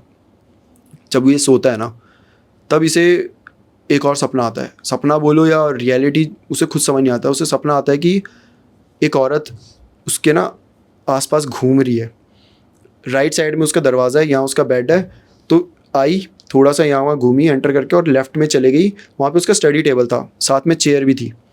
वो जाती है चेयर कैसे पकड़ती है, मतलब इस टाइप से, और घसीटते हुए लेकर आती है। घसीटने की पूरी आवाज़ आ रही है, वो औरत धीरे धीरे चल रही है, उसकी सांस लेने की आवाज़ आती है, और वो चेयर रख देती है एक जगह। रोहन देखता है तो चेयर एकदम बीच में रखी होती है, ऊपर पंखा होता है, और वो औरत चेयर के ऊपर चढ़ती है, पंखे में फंदा बना के लटक जाती है, चेयर नीचे गिरी पड़ी है। और वो ऐसे लटक रही है, पेंडुलम की तरह झूल रही है और लटकते हुए उसे कह रही है कि चला जाए यहाँ से वरना मारा जाएगा। और पहली बार उसको उसका चेहरा दिखता है, डरावना चेहरा, अंधेर, मतलब उसकी आंखें बिल्कुल लाल हुई पड़ी है और उसके बाल ऐसे उड़ रहे हैं क्योंकि वो ऐसे झूल रही है। मतलब बहुत ही गंदा मंजर था। और रोहन उठ जाता है एकदम से, एकदम पैनिक में, बोलते नहीं एक और सपना, एक और सपना, और ऐसे कैसे हो सकता है जिसे अभी तक 2-3 सपने आए, एक और सपना। और तब वो एक चीज़ नोटिस करता है कि वो अपने राइट साइड देखता है, चेयर सेम एंगल में पड़ी होती है नीचे, कि जैसे किसी ने फांसी लगाई नीचे गिर गई। नीचे गिरी, मतलब जैसे सेम वो जो चेयर गिरी थी ना सपने में, सेम वैसे गिरी हुई थी। और जो पंखा था वो भी हिल रहा था हल्का हल्का। ओ तेरी। तब रोहन समझता है कि नहीं भाई, बस एक फंदा और औरत ही नहीं थी, बाकी तो सब कुछ था बाकी ही। सब कुछ था। वो चिल्ला देता है, पहली बार होता है उसको इतना डर एहसास होता है। और अब तो उसने आंखों से भी देख लिया, वो चिल्लाता है। अब जब चिल्लाता है तो बच्चे दौड़े हुए आ जाते हैं उस तक कि जगह होंगे, पढ़ रहे होंगे, आ जाते हैं कि क्या हो गया भाई, क्या हो गया। तो वो बताता है कि मैंने एक औरत को देखा, वो लटक रही थी और वो मुझे भेजना चाह रही थी। वो बताना भी चाह रहा है लेकिन इतना हाफ रहा है कि वो बता भी नहीं पा रहा ढंग से। वो बहुत ज़्यादा ही घबरा चुका था उस समय पर। उसे सब बिठाते हैं, पानी वानी पिलाते हैं, बोलते शांत हो जा, शांत हो जा। 15-20 मिनट लगते हैं उसे शांत होने में। शांत हो गया मतलब चुप होने में। और फिर ना उन्हीं जो बच्चों में से एक लड़का था, वो बताता है कि भाई देख, हम तुझे बताना चाहते थे कि ऊपर वाला जो है ना वो हॉन्टेड है रूम। बोलते तुम तो फिर भी 4-5 दिन टिक गए हो, तुमसे पहले एक आया था। बोलते वो तो पहले दिन ही भाग गया था और वो मेंटली अनस्टेबल हो गया था इतना हद तक। मतलब वो आया यहाँ पढ़ने के लिए था, कोटा छोड़ के ही चले गया वो, और जितना सुनने में आया था मेंटली अनस्टेबल हो गया था। इस हद तक उसने डरा के रख दिया था। तुम तो ब्रेव हो कि तुम अभी भी ठीक हो, नॉर्मल हो। और बच्चे बोलते हैं कि ऊपर से जब से हम यहाँ आए हैं ना, तब से ही कुछ तो 2-2 साल से थे, कि तब से हमें ऊपर ऐसा लगता है कि कोई औरत चल रही है। उस तुम्हारा जो एक कमरा था जब बंद रहता था तो ऐसा लगता था बाहर से नॉकिंग कर रहा है कोई तेरी रात को, और चिल्ला रहा है कोई, औरत की आवाज़ थी। तो उसके बाद तो रोहन भाई वो छोड़ देता है। और उसके बाद कहीं पास में ही जो उसके दोस्त थे वही बोलते हैं कि हमारे साथ ही रह ले, तू अकेले रहने लायक है नहीं। उसकी हालत ही नहीं थी अकेले रहने लायक, वो तो छोड़ के जाने वाला था कोटा। तो उसे बोलते तो हमारे साथ ही रह ले। फिर अब उन्हीं के साथ रहता था। लेकिन बताया जाता है कि आज के टाइम में भी वो जो रूम है वो बंद ही रहता है और वहाँ से अभी भी आवाज़ें आती है। लेकिन इतिहास पता नहीं चला पूरा क्या इतिहास नहीं, मतलब जो आइडिया सबने लगाया वो वही था कि कोई लड़की होती होगी पुराने टाइम में, वो वहाँ पहले ये बॉयज़ हॉस्टल नहीं होता था, शायद गर्ल्स हॉस्टल होता होगा। मतलब इसका अब ओनर ने तो कुछ बताया नहीं है, लेकिन ऐसे सबने जो दिमाग लगाया वो यही है कि वहाँ पे सुसाइड करी गई थी। कोटा में बच्चे पढ़ते हैं और कितना वहाँ डिप्रेसिंग माहौल होता है, कितना डिप्रेसिंग माहौल होता है पढ़ाई को लेकर, तो सबको पता है। तो ऐसे कुछ था वहाँ पे सीन। कितना सब कुछ चल रहा है ना। वैसे पूछते तो होंगे लोग कि आप इन सब चीज़ों पर बिलीव करते हो नहीं करते, या फिर आप खुद फेस करा है कभी कुछ ऐसा, तो उस टाइम पे क्या जवाब देना होता है? भाई मेरा तो एक्सपीरियंस भी रहा है, तो मैं तो मतलब देखा नहीं है बट चीज़ें हुई है और मैं तो मानता हूँ इन सब चीज़ों में। मेरे से ज़्यादा लोग पूछते भी नहीं, मुझे आज तक ज़्यादा ऐसे टकराए नहीं। जो बोलता है हम तो नहीं मानते इन सब चीज़ों में, ये वो नहीं मानते तो अच्छी बात है, मत मानो। रोहन भी नहीं मानता था शुरू में लेकिन जब चीज़ें होती है ना आपके साथ तो यार मानना पड़ता है। जितनी देर करोगे मानने में उतना ही तुम्हारे साथ बुरा होता रहेगा।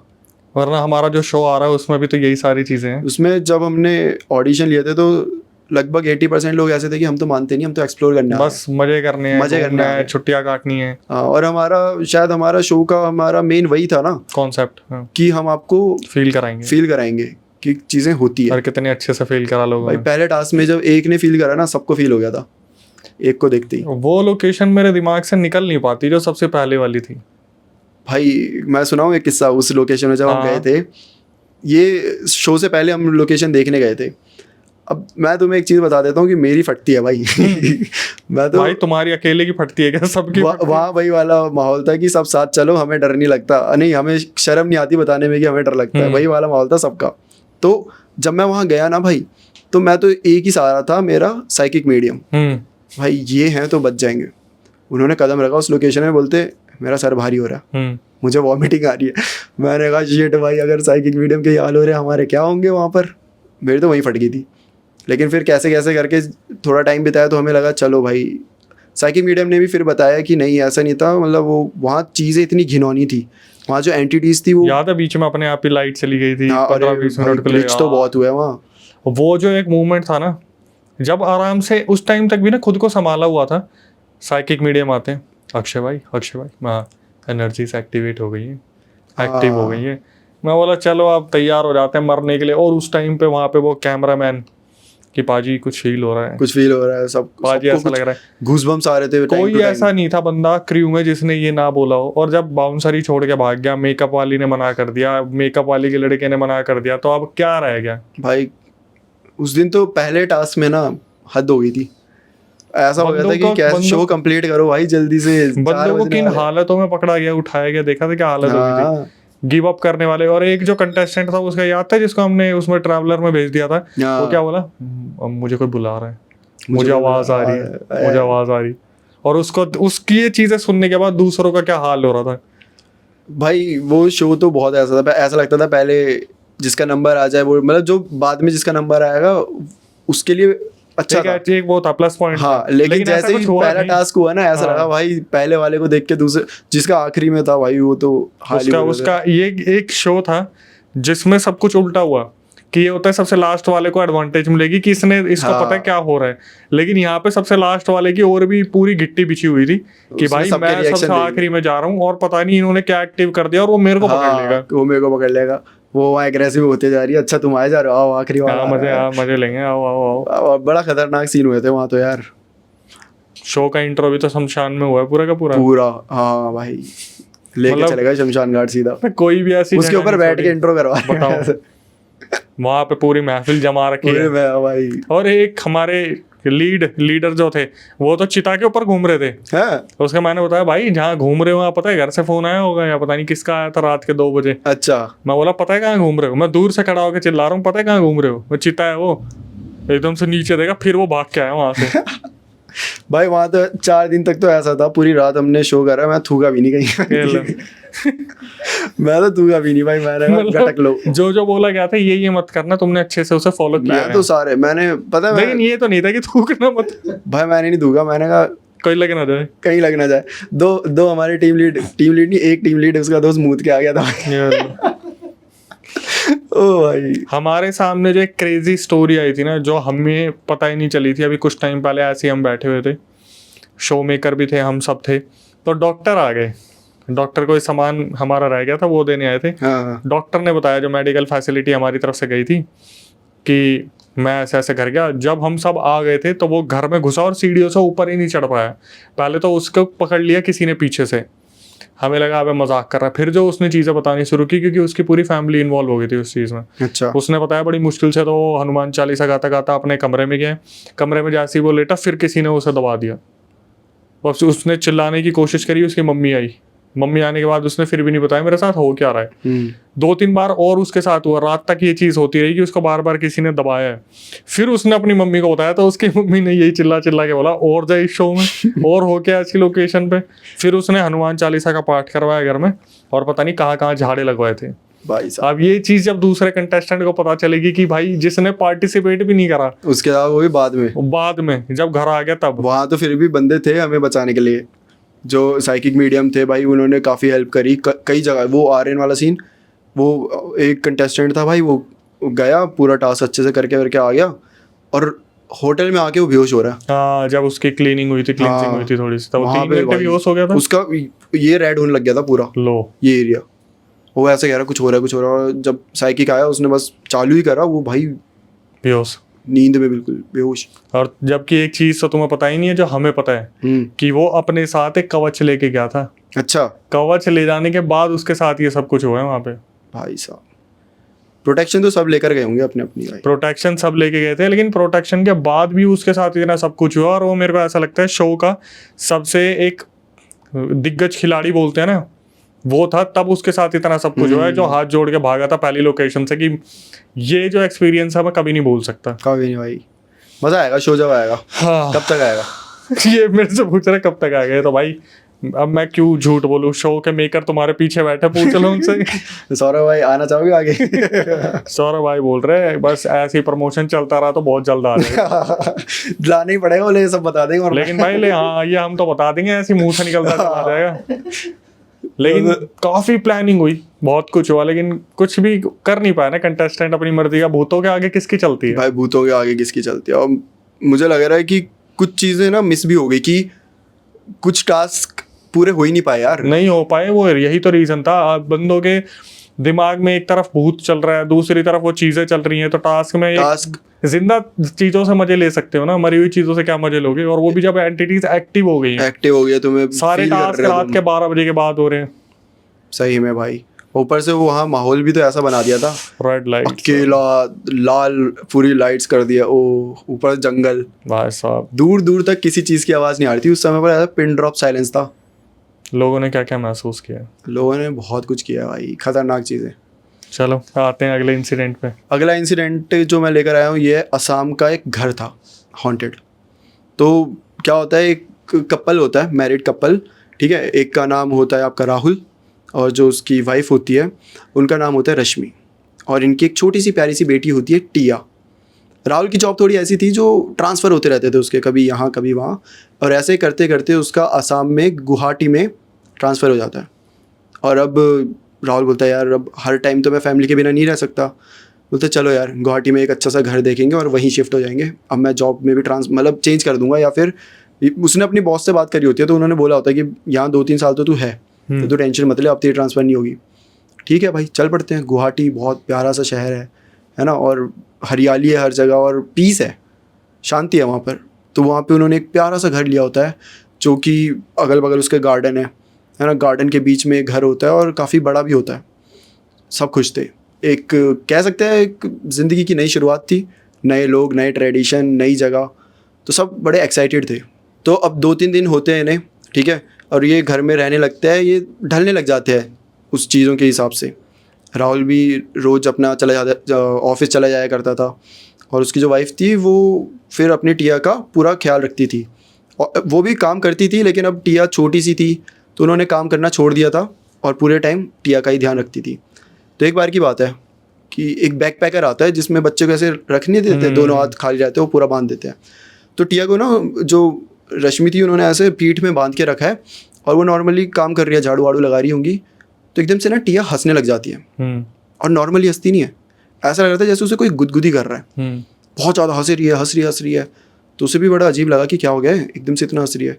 तो पीछे से लेकर उसे आगे रख देती है टिया को, और टिया ना बार बार पीछे की तरफ जाने की कोशिश कर रही है, मतलब ऐसे हाथ पैर मार रही है और पीछे देखे जा रही है, हंस रही है बार बार। तो रश्मि को बड़ा अजीब लगता है कि क्या हो गया टिया, कुछ देख लिया तुमने, ऐसे करके। फिर छोड़ो, झाड़ू वाड़ू लगाकर बाहर गार्डन में घूम रहे होते हैं लोग। तो ना पड़ोसी होते हैं, वो मम्मी होती है और उसके साथ एक उसकी बेटी होती है, ये दोनों वहाँ पे जा रहे होते हैं। तो जो बेटी होती है वो टिया को देख के आ जाती है उसके साथ खेलने, छोटी सी बच्ची, और बेटी होती है बड़ी, मतलब 8th-9th क्लास की होगी। तो मम्मी ना उसे पकड़ लेती है अपनी बेटी को कि यहाँ नहीं जाना, चलो चलो, ऐसे करके ले जाती है। और रश्मि को बड़ा अजीब लगता है कि ये क्या बात हुई। बोला ठीक है, हम बाहर से आए हैं, लेकिन ऐसे क्यों ट्रीट कर रहे हैं हमें। और फिर रश्मि ने ये भी नोटिस किया होता है कि ये 3-4 दिन रह रहे हैं ना, कोई पड़ोसी नहीं आया बात करने के लिए। अच्छा जी। ऐसे नॉर्मली सब आते हैं कि वेलकम करते हैं, है ना, कोई ज़रूरत हो कुछ हो तो बताना, ऐसे करते हैं, लेकिन कोई बात करने कुछ नहीं आया। इनफैक्ट जब वो लड़की आ भी रही थी तो उसकी मम्मी ने उसे खींच के ले गई कि यहाँ नहीं, चलो। तो बड़ा बुरा लगता है उन्हें भी। ठीक है, अब ये थक गई होती है, पूरा काम वाम कर देती है घर का, तो गए हैं टीवी देख रहे हैं वहाँ पर, और देखते देखते रश्मि की आंखें लग जाती है। जब उसकी आंख लगती है ना, तो उसे एक सपना आता है कि टिया जो है वो ऐसे बाहर गई गार्डन की तरफ, और वहाँ पे एक औरत थी जो उसका वेट कर रही थी, और उसने पूरे काले काले रंग के कपड़े पहने हुए हैं, पल्लू यहाँ तक है उसका, और टिया को ऐसे गले में, मतलब गला लगाती है वो, और ऐसे उठा देती है, गोद में उठा देती है, और उसके बाद ना जाने लगती है। तो रश्मि चिल्लाती है कि कहाँ लेके जा रहे हो मेरी बेटी को। तो पीछे से देखती है, और पहली बार उसका पल्लू हटता है, पूरी जली हुई, पूरा चेहरा उसका जला हुआ। रश्मि एकदम से उठ जाती है कि भाई ये क्या देख लिया, और बड़ा अजीब सा लगता है उसको। वो बड़ी घबरा जाती है, टिया को ऐसे मतलब पकड़ लेती है कि टिया तू कहीं नहीं जाना, ऐसे ऐसे करके। ठीक है, अब ऐसे करके टाइम बीतता है, रात हो जाती है। अभी राहुल आया नहीं है, आने को करीबन है आधा 1 घंटा है। तो टिया ना आंगन में अकेले ही खेल रही है, और ऐसा लग रहा है किसी से बात कर रही है, और सेम वैसी हंस रही है जैसे सुबह हंस रही थी। हंसे जा रही है। और अब ना रश्मि को ये चीज़ें बड़ी अजीब लगने लगी कि टिया को क्या हुआ, मतलब यहाँ आते ही वो ऐसे क्यों हंस रही है। एक होता है नॉर्मली स्माइल करना या थोड़ा सा हंसना, हंसते ही रहना, कॉन्टीन्यूसली हंसते ही रहना, है ना, वो बड़ा अजीब था। तो अब क्या होता है, अब रात हो जाती है, राहुल वापस आ जाता है घर, राहुल के घर आते ही वो देखता है कि जो रश्मि होती है भाई वो काफ़ी टेंशन में थी। वो टिया को लेके यहाँ से वहाँ घूम रही है, बैठ भी नहीं रही ढंग से। तो राहुल बोलता है कि क्या हो गया, सब ठीक? रश्मि बोलती नहीं, इस घर में कुछ तो दिक्कत है। राहुल बोलता है क्या हो गया, मतलब दिक्कत क्या है? उसे राहुल को तो ऐसे लग रहा था कि कोई कहीं नल का ख़राब हो गया, कुछ ऐसा होगा। लेकिन रश्मि बोलते हैं कि यहाँ एक औरत है जो मुझे दिख रही है, बता दिया सीधा, और टिया को लेके जा रही है, वो टिया ले जा रही है। तो राहुल बोलता है तुम पागल हो, ऐसा थोड़ा ना होता, तुम्हें सपना आया। वैसे भी वो पूरा बताती है मुझे सपना आया। तो राहुल बोलता है सपने में कौन भरोसा करता है यार, नॉर्मली आ गया होगा इसके। अब तुम्हारे सपने को लेके मैं घर थोड़ा चेंज करता फिरूंगा, और ऐसा कुछ नहीं है, तुम ज़्यादा टेंशन ले रही हो, तुम बस आराम करो, तुम नई जगह पर आई हो तो यहाँ पे थोड़ा ढलने में तुम्हें टाइम लग रहा है। रश्मि भी ज़्यादा बोलती नहीं है, क्योंकि अब वो कन्विंस भी कैसे करे, ऑल्दो वो श्योर है कि भाई कुछ तो गड़बड़ है, लेकिन अब कैसे करे कन्विंस। ठीक है कोई बात नहीं, छोड़ देती है बात को। बस वो ये बोलते हैं कि टिया का मैं हमेशा टिया को अपने साथ ही रखूँगी, चाहे कुछ भी हो जाए। राहुल बोलते हैं हाँ बिल्कुल ऐसे करना, जैसे तुम्हें सही लगे। रात हो जाती है, रात होती है तो ना राहुल का काम बचा होता है अभी भी करने को, जो ऑफिस का होता है, तो वो करने बैठा है और रात के 12-1 बजे होंगे। राहुल अभी भी काम कर रहा है, तो उसे ना ऐसा लगता है जैसे कोई बाहर जो गार्डन था वहाँ से उसे कोई बुला रहा है। तो राहुल देखता है कि कोई है कि क्या, मतलब उसे समझ भी नहीं आ रहा है, क्योंकि आवाज़ भी बहुत धीरे से आ रही है, बहुत धीरे से, ऐसा लग रहा था बहुत दूर से कहीं से आ रही है। लेकिन फिर भी उसे कहीं फीलिंग आ रही थी, जैसे किसी की प्रेजेंस होती है ना, फील हो जाती है, वैसे उसको हो रहा था। तो गार्डन तक जाता है, गार्डन तक जाके देखता है तो कोई भी नहीं होता, नॉर्मल सब कुछ। वापस आ जाता है तो अच्छा, इसमें क्या होता है बीच में, जब वो वापस आ रहा होता है ना, तो उसे ना लोरी गाने की आवाज़ आती है किसी की, भाई कोई लोरी गा रहा है। राहुल एकदम उसके कान खड़े कि लोरी कौन गा रहा है, अभी वो गार्डन में इस समय पर। तो वो बोलता है कि एक बार जाके देखता हूँ, शायद टिया उठ गई होगी तो रश्मि उसे सुला रही होगी। अंदर जाके देखता है रश्मि भी सोई हुई है, टिया भी सोई हुई है, और उसके सामने दोनों सोए हुए हैं, और अभी भी उसे लोरी गाने की आवाज़ें सुनाई दे रही है। और ये आवाज़ ऐसा लग रहा है जैसे जस्ट उसके पीछे से आ रही है, जो अभी दूर से आ रही थी हल्की हल्की, एकदम से लाउड हो गई है और उसे सुनाई दे रही है अच्छे से। पहली बार होता है कि राहुल के भी ऐसे रोंगटे खड़े हो जाते हैं कि भाई ये क्या हो रहा है। वो हर जगह देखता है, वो अपने फ़ोन चेक करता है सबसे पहले, अपने टिया के सॉरी रश्मि के, कि भाई कुछ ऑन हो गया हो या कोई गाना उसमें चल रहा हो, कुछ भी नहीं होता। और अभी वो रूम में ही है, तो ना रूम का ये दरवाज़ा और इधर से बाहर गार्डन दिखता है, और उसे दिखता है कि बाहर एक परछाई है काले रंग की, और ध्यान से देखता है तो परछाई एक औरत की होती है, एक औरत जिसके साथ ऐसे उसके हाथ पकड़ के एक बच्चा खड़ा था, छोटा बच्चा, सेम टिया जैसा। 2 मिनट के लिए तो राहुल को लगा टिया ही है, वो चेक करता है टिया बगल में ही सो रही है, और फिर वही उसका पूरा बदन जला हुआ था औरत का जो था। उसकी जैसे वो थोड़ी आगे आती है ना, वो आगे आ रही थी बच्चे को लेकर, और औरत का भी पूरा बॉडी जली हुई है, और बच्चे की पूरी बॉडी जली हुई है। और ये देख के राहुल को याद आती है रश्मि की बातें, कि शिट, रश्मि जो कह रही थी वो सच था। राहुल ना पैनिक नहीं करता, क्योंकि अब पैनिक करेगा रश्मि उठ जाएगी और वो ज़्यादा पैनिक करेगी। तो क्या करता है, जाता है सीधा और दरवाज़ा बंद कर देता है, जिससे जो भी बाहर है वो ना दिखे। और फिर उसके बाद वापस आके इनके बीच में सोने लगता है, पूरा पसीना पसीना वो भी हो चुका है, उसे भी समझ नहीं आ रहा क्या करूँ। बट उसे एक चीज़ पता थी कि मैं कुछ भी हो जाए रश्मि को मतलब अभी तो नहीं बताना चाहता ना, वो बहुत पैनिक करेगी, रात का समय है, सही नहीं रहेगा, और वो सुबह से वैसे ही ऐसे पैनिक में ही घूम रही है। तो चुपचाप सोने की कोशिश कर रहा है, लेकिन और लोरी की आवाज़ उसे अभी भी आ रही है। ऐसा लग रहा है कि बाहर खड़ी है, कोई तो खड़ा है, और वो लोरी गाए जा रहा है। और जो टिया होती है ना, वो अचानक से फिर से हंसने लग जाती है, सेम वैसे ही जैसे वो सुबह हंस रही थी, कि कोई गुदगुदी कर रहा है, और ऐसे, और ना वो ऐसे जाने की कोशिश कर रही है दरवाजे के बाहर, जैसे उसे बाहर से बुला रहा हो। राहुल उसे पकड़ लेता है कि टिया यहाँ बैठो। अब ये बोलते रश्मि भी उठ जाती है कि क्या हुआ। राहुल बोलता है कि नहीं कुछ नहीं, बस टिया थोड़ी मतलब उठ गई थी, तो कुछ नहीं, से सुला देते हैं और सो जाते हैं वापस से। अच्छा ठीक है, वापस से सो गए। अब सुबह हो जाती है, सुबह होती है तो राहुल अभी भी उठा ही नहीं है, क्योंकि पूरी रात ये सब हुआ है, तो उसकी नींद पूरी हुई नहीं है।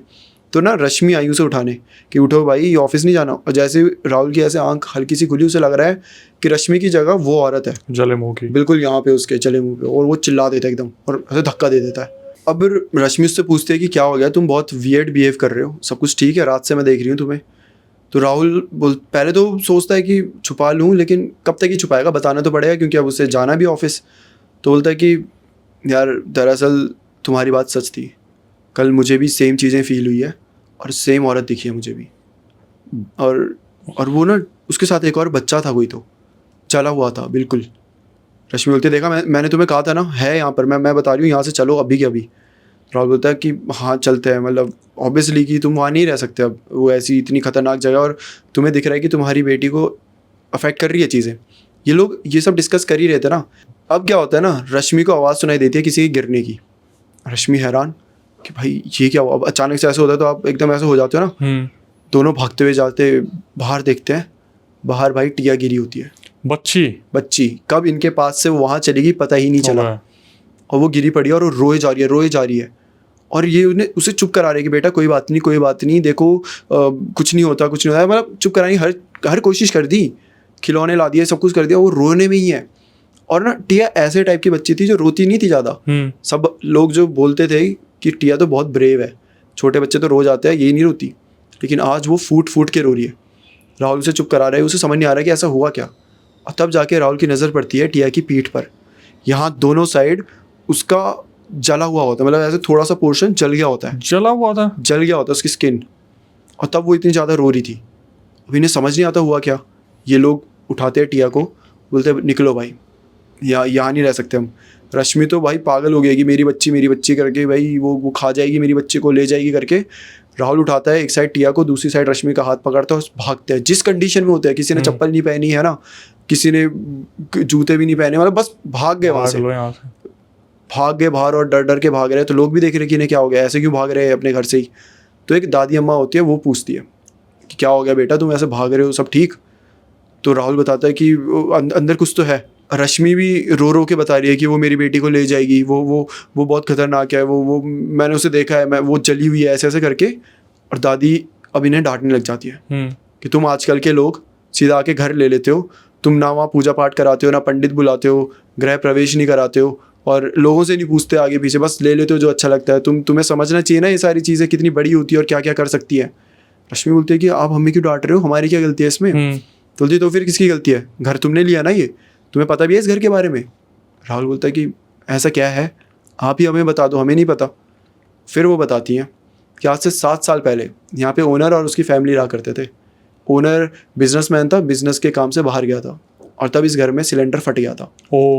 उसकी फैमिली में थी उसकी बीवी और उसका छोटा सा बेटा, और ये दोनों वहीं ख़त्म हो गए थे। जिसके बाद घर को तो रिकन्स्ट्रक्ट कर लिया गया, लेकिन वहाँ कोई रह नहीं पाया, क्योंकि अक्सर वहाँ पे किसी औरत की लोरी की आवाज़ें सुनाई देती है, बच्चे के रोने की आवाज़ें सुनाई देती है, और लोगों के मतलब उन दोनों के, उस बच्चे के और वो औरत के चिल्लाने की आवाज़ें सुनाई देती हैं। उस टाइम के बाद से ये पहली फैमिली थी जो यहाँ रहने आई थी, राहुल और रश्मि की, और उन्हें भी ये सारी चीज़ें सुनाई दे रही थी, इनफैक्ट इन्हें दिखाई दे रही थी। और यही कारण था जो शुरू में एक औरत नहीं थी जो अपनी बेटी को रोक रही थी, नहीं इसके पास मत जा, यही कारण था। सब पूरे नेबरहुड को पता था कि ये घर हॉन्टेड है। भाई वैसे कितना अनजान सा लगता है ना, कि मतलब आते टाइम कोई नहीं बताता, जाते टाइम सब बता देते हैं। आते टाइम नहीं बताते, क्योंकि कहीं ना कहीं इन्हें लगता है भाई वो बड़े लोग हैं। ओनर जो था वो था बिजनेसमैन था, तो उसके बिजनेस में कहीं खराबी ला रहे हो तुम बता के, तो कुछ तुम्हें भी कर सकता है। हर किसी को यही डर होता है। आजकल यार ऐसा भी होता है कि सब अपने काम से काम रखते हैं, वो बोलते हैं ठीक है भाई किसी और के साथ हो रहा है होने दे, हम बीच में नहीं पड़ेंगे। कोई लोग होते हैं अच्छे जो बता देते हैं, लेकिन ज़्यादातर ऐसे ही होते हैं कि नहीं भाई। आप उस जगह होते तो क्या करते, बता देते? मैं तो बता देता, मैं तो भाग जाता हूँ वहाँ से। कह रहे मैं बता देता, दूसरा तो मैं ही भाग जाता वहाँ से।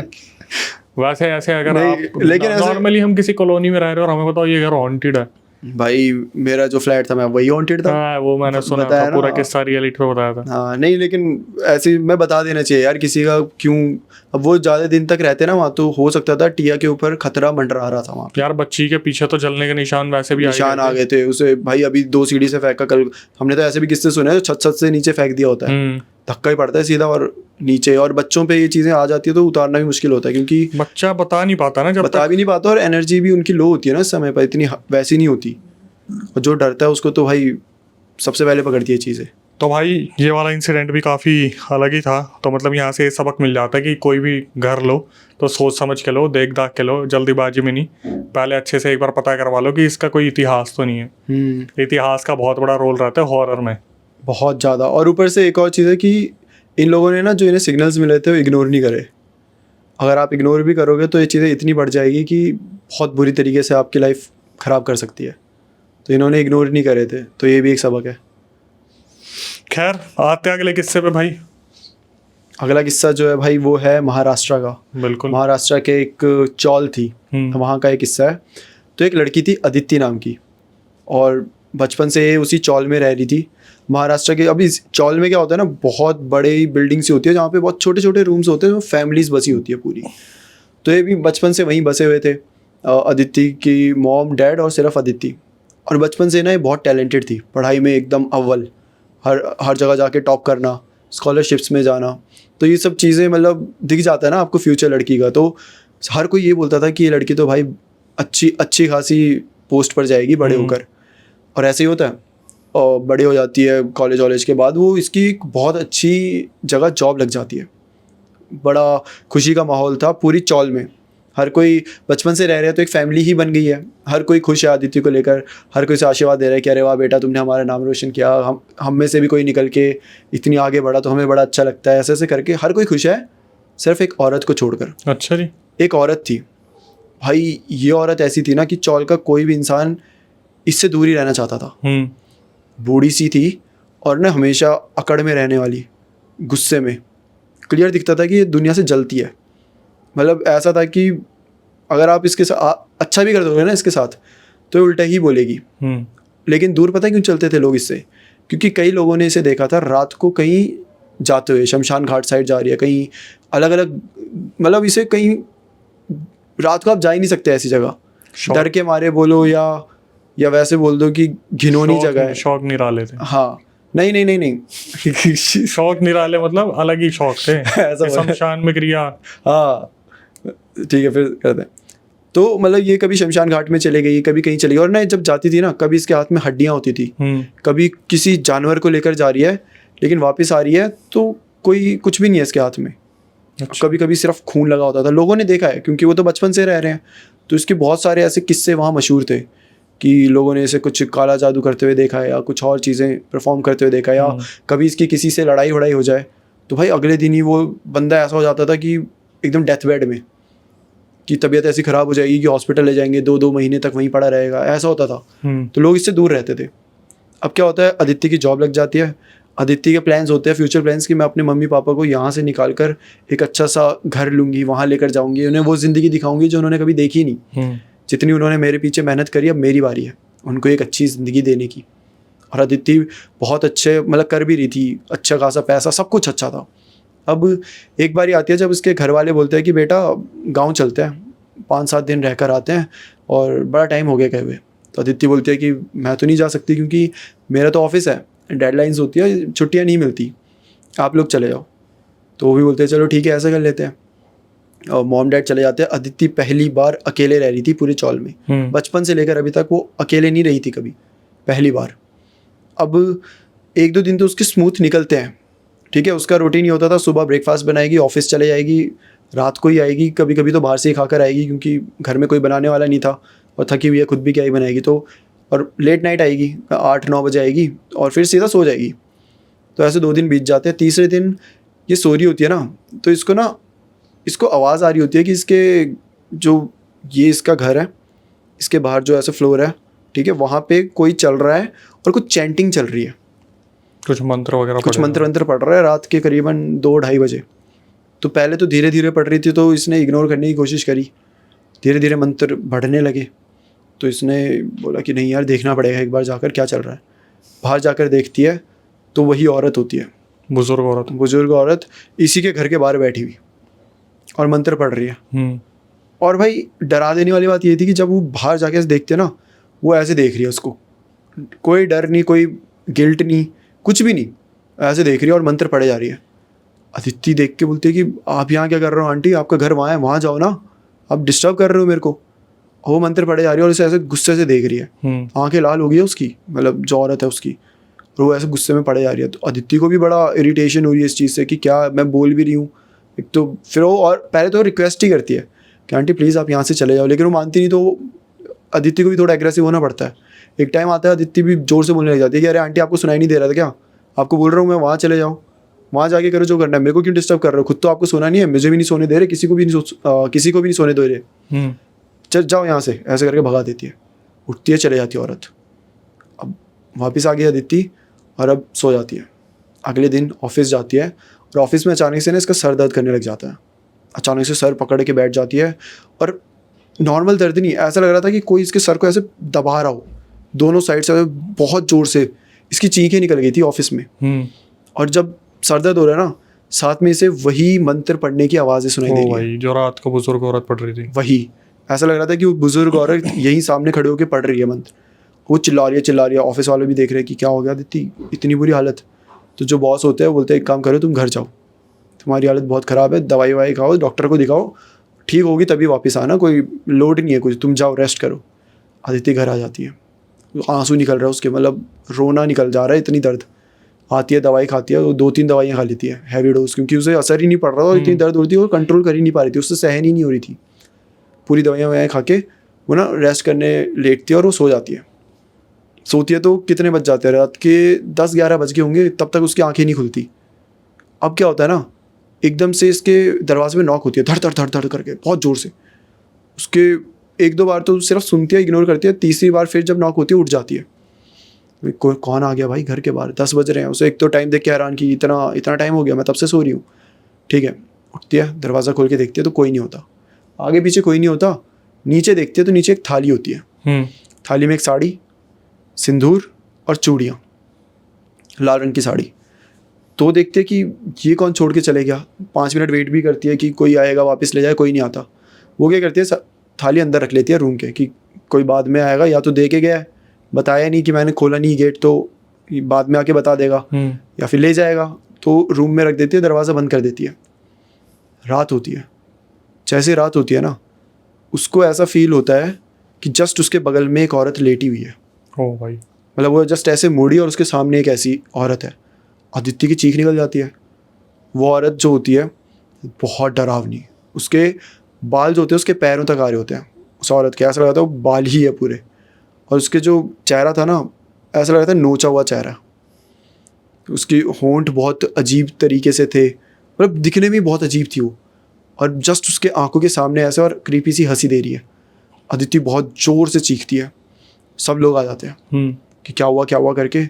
अदिति बोल रही कि यहाँ कुछ है, मैंने देखा, मैंने अभी देखा था यहाँ थी। तो सब बोलते कुछ नहीं है, तुमने दवाइयाँ भी खाई है, हेलुसिनेशन हो रहा हो, कुछ हो रहा होगा, तुम्हारी वैसे भी तबीयत ठीक नहीं है, तुम बस चिल करो, नॉर्मल रहो। और ये बोल के एक मतलब आधा घंटे तक लोग रहते हैं वहाँ, फिर उसके बाद चले जाते हैं। अब अदिति अकेले है वहाँ पर। जब सब चले गए ना, फिर से वही नॉकिंग की आवाज़ उसके दरवाजे के बाहर। और अब अदिति की हिम्मत नहीं हो रही कि वो खड़े होकर देखे।